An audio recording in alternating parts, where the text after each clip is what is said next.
This is We People News, Part 2. Okay? And again, I'm not an attorney. I'm not giving legal advice. This is just educational purposes only. Alright? Never look straight forward. Always look around you to be able to protect yourself by any means necessary. People, do your own research, right? Quit banking on hearsay. You know, these attorneys, well, we can do this and we can do that. It's hearsay. Why? Because you did not verify the law. And some of these laws are actually not laws. I don't care if it's legalese, lawfulese, John Doe-lease, you know. There's still a guidelines no matter what they do, right? And if it's not within that guidelines, then it cannot be true.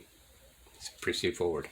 And resolutions published in this volume are, according to the best information, our best information and belief, full and correct copies of the originals passed at the 2021 second special session of the 64th Legislature of the state of Utah, as they appear of record in the office of the Lieutenant Governor and the second special convened at this time. All right. What really cracks me up in this is according to our best information and belief. Does that give anybody a sense of relief? No. No. Does that, Erica? Does that give you a sense of relief that hey, No, what you're seeing here is what we believe it should be? not even a little bit. No. That's like the hearings in Congress on not to the best of my knowledge. Exactly. Here's the other thing too. You guys remember?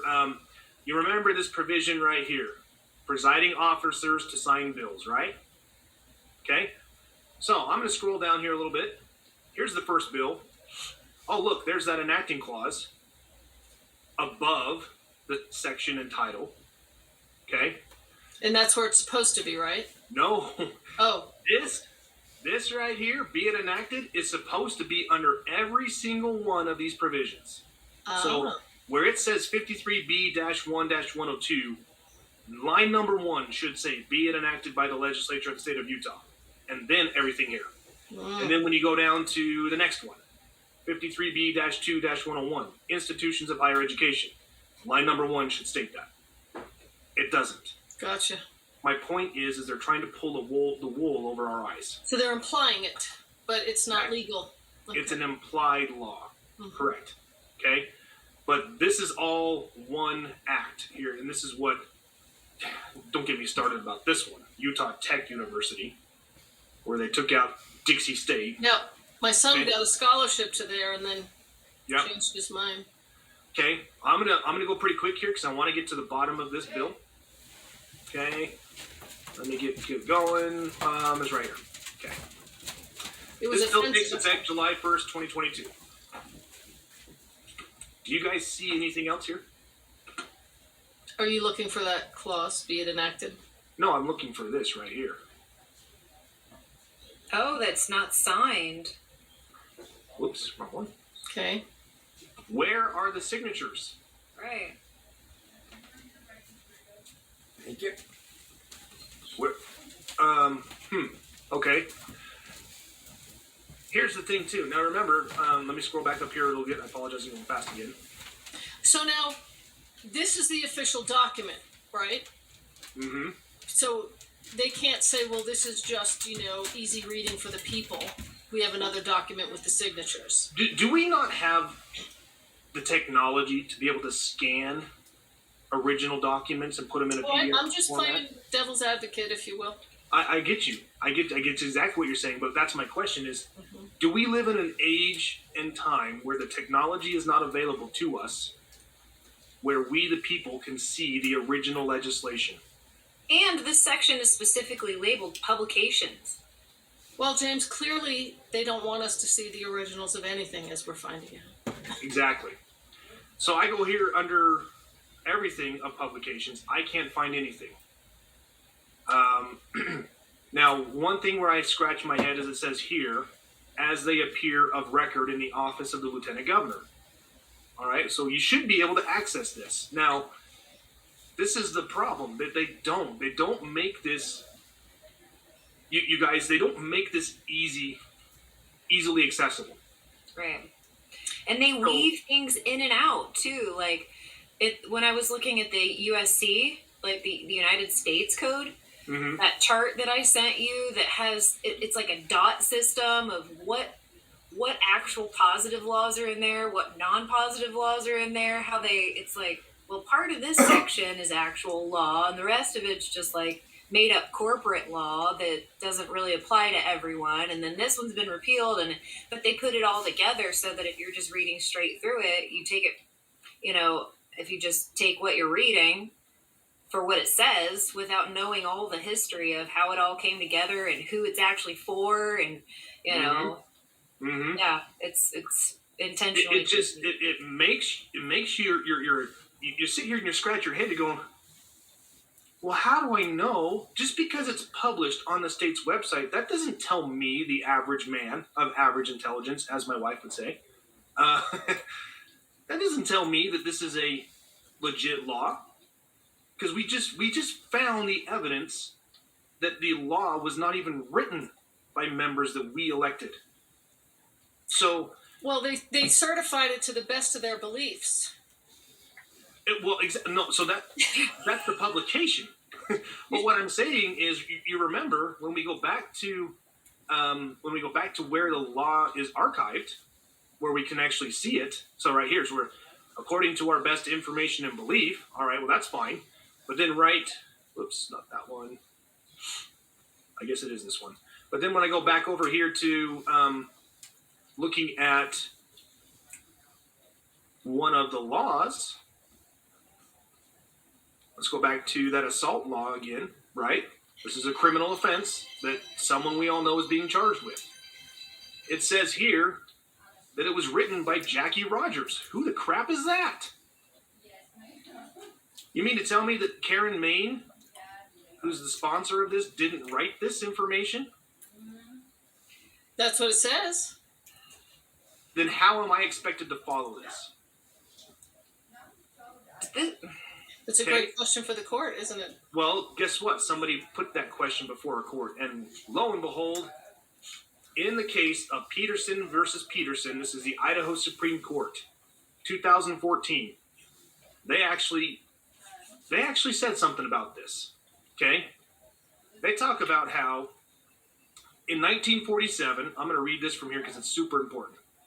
It says the 1947 legislation provided that the compilation completed by the 1947 Idaho Code Commission would be known by such name as the commission shall determine.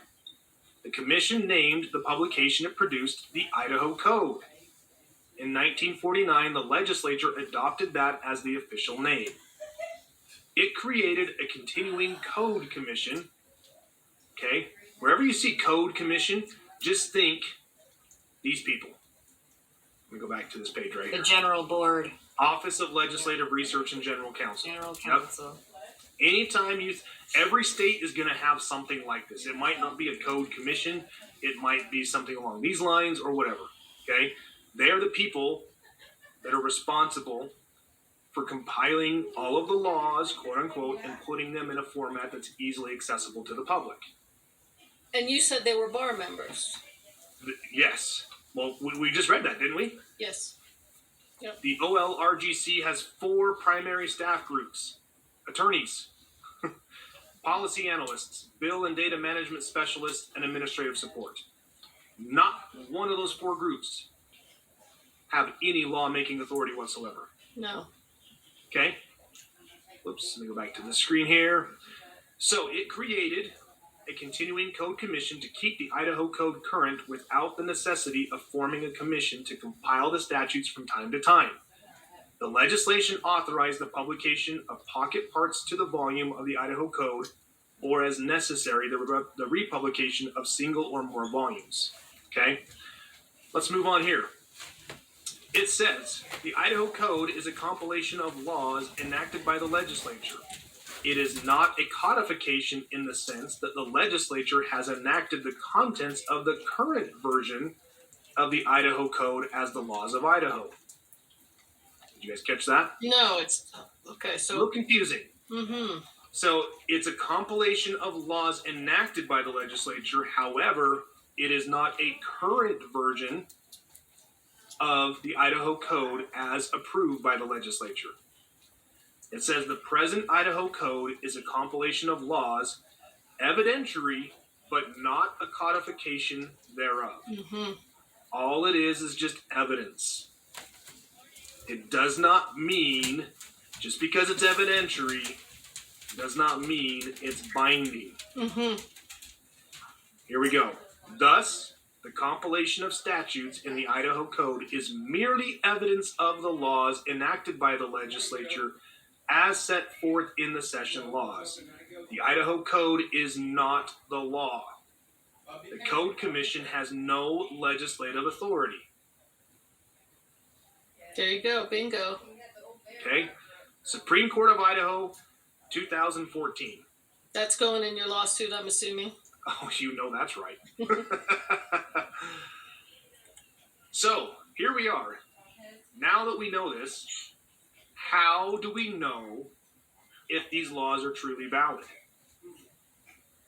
Enacting clause. That's number one. Every law must have an enacting clause in it. Needs to be signed. Needs to be signed. According to the provisions here in Utah, it's supposed to be signed by the presiding members. So that would be the Speaker of the House. That would be the President of the Senate. And then it would be signed into law by the governor. Right? So you always hear all this stuff. Well, he just signed this into law. Well, where is it? Why can't I access it? Where do I find it? Now, you might be able to do a deep dive into like archives.gov or something like that. Or you could look in the state archives, which I have been messing around in the state archives to find stuff before, and it is near impossible to find. So James, like, forgive me for putting it this way, but they're pretending to be our government There you go. by doing this. There you go. This is a pretend government. Mhm. It's a corporation of attorneys writing up stuff, pretending to be authority over the people, and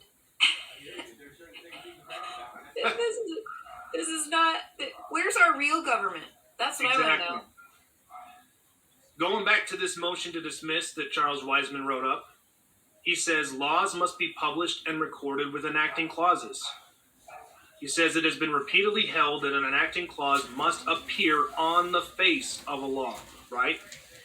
We talked about what that means. On the face means it's got to be right there in front of your face. You shouldn't have to dig to find it. So it says the historical usage and application of an enacting clause has been for them to be printed and published along with the body of the law, thus appearing on the face of the law. Right? The laws referenced to in the complaint contain no titles. Remember what I talked about before? There's no title. There's no subject. Right? Only one subject per bill. Right. Okay? Let me scroll down a little bit more. Like I said, this is a 17-page document. This is the best part. The Minnesota statutes are of an unknown and uncertain authority. You can just take Minnesota out and put whatever state you're in. The Utah statutes are of an unknown and uncertain authority. The so-called statutes referenced in the Utah Code are not only absent enacting clauses, but are surrounded by other issues and facts which make their authority unknown or uncertain or questionable. You guys see where I'm going with this? This is unbelievable. This dude, this Charles Wiseman, the smart guy. He figured this out long before anybody else did. I put the link to that document in the chat, folks. And Kathleen Ramsey's in the chat also. She had she pointed out about the attorneys. Yeah, what did she say? Oh, yeah, an attorney only practices like an athlete. Exactly. They cannot be law, they practice. Right. And Kathleen is, she writes contracts. She's a paralegal. She's a contract, so she knows that stuff. Yeah. Very smart. She's been on with us before. Hi, Kathleen. So here's another thing. Establish rules of constitutional construction. So then we're going back to the subject matter. So all of this has to do with, not only are you attacking, number one, there's nobody withstanding, you're also attacking the subject matter as it relates to the statute of the law. Right. There's no evidence that this is a valid law. Oh, that's preposterous. It's on our website. I don't care. Prove to me this is a valid law. and that I am required to follow it, because nothing that the constitutional provisions are what? Mandatory and prohibitory. So would this also apply to all the way down to your town council level? Absolutely. Be it enacted that you Absolutely. may not have chickens in your backyard. Absolutely. Right. Yeah. By what authority? Last time I checked, we the people hold all the power, and we delegated our authority to our representatives, who we give them the power to enact laws. But we also said, okay, because we're giving you power to enact laws, we're gonna put certain provisions, things that you can and cannot do. So if you're going to enact a law that's going to affect anything that I do as one of the people, then it must have an enacting clause. It must be signed by this, and it must be readily accessible by everyone so we can find it. And it's not. They're just not doing that. So he talks about here that the issue of subject matter jurisdiction for this case squarely rests upon certain provisions of the Constitution of Minnesota. To wit, all laws of the state shall be enacted by the legislature. No law shall embrace more than one subject, which shall be expressed in its title. And here in Utah, I would add the second one. Third one. All laws must be signed by the presiding officer. These provisions are not in the least ambiguous or susceptible to any other interpretation than their plain and apparent meaning. Okay, he goes on more on through here. I just want to scroll down to the bottom. He says, based upon the above memorandum, the accused moves that this action and cause be dismissed for lack of subject matter jurisdiction. And then I love this caveat here. He writes in a caveat, I regard it as just and necessary to give fair warning to this court of the consequences of its failure to follow the Constitution and uphold its oath and duty in this matter. Then he talks about how the failure to uphold these these clear and plain provisions would be a usurpation and treasonous. Mm-hmm. Well, that's running rampant, isn't it? To assume jurisdiction in this case would result in treason. Joe? Okay? Yeah. He talks about if this court departs from the clear meaning of the Constitution, it will be regarded as a blatant act of tyranny. This is a great case here. It has been said with much truth, where the law ends, tyranny begins. Mm-hmm. The case from 1881. Yep. Okay? As long as they don't have to see me. Yes. So Tom asked the question: Are you guys going over the book Kirk recommended? That's the one. Yep. That is the one. Thanks, Tom, for a good question. So. And that's just total confirmation because I was doing something last. Let's go with part 3 and finish this up, okay? This will be the People News.